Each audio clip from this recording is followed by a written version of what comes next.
என்னவா அவரை 7 பேய்கள் பிடித்திருந்ததாம். ஆண்டவர் அந்த பேய்களை எல்லாம் விரட்டி அடித்தாராம். அதற்கு அவருடைய நன்றி என்ன, கைமாறு என்ன, பதில் என்ன? இந்த பெண்கள் தங்களிடம் உள்ளதெல்லாம் வைத்து ஆண்டவருக்கு பணிவிடை புரிந்தார்கள்.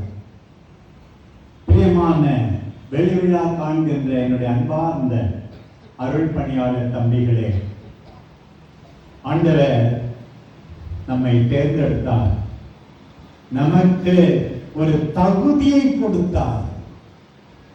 ஒவ்வொரு முறை 2ஆம் நற்கருணை மன்றாட்டில் இப்படி ஜெபிக்கும் போது நான் உள்ளம் சிலிர்த்து போகிறேன். ஆண்டவரே, உன் திருமண் நின்று ஊழியம் புரிய தகுதியுள்ளவர்கள் என எங்களை ஏற்றுக்கொண்டீர், எனவே உமக்கு நன்றி கூறுகின்றோம் என்று. தகுதி இல்லை, தகுதியை கொடுத்தார். யாரும் அவரை மதிக்கவில்லை. பேய் விரட்டினார், மரிய மகதலேனாவை மதித்தார்கள். ஆண்டவர் ஏற்றுக்கொண்டார்.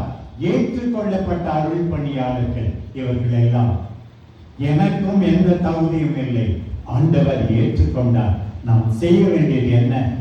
நம்மிடம் உள்ளதையெல்லாம் வைத்து ஆண்டவருக்கு பணிவிடை புரிவது. பிரியமானவர்களே, இந்த மரிய மகதலேனா எல்லா குருக்களுக்கும் எல்லா நம்பிக்கையாளர்களுக்கும் ஒரு உன்னதமான பாடம். ஆண்டவரே, உயிரை கொடுத்தீரே, உருவாக்கத்தை கொடுத்தீரே, அன்பான குடும்பத்தை கொடுத்தீரே, இந்நாள் வரை பராமரித்தீரே, நோய் நின்று காத்தீரே. ஆண்டவரே, நன்றி ஆண்டவரே.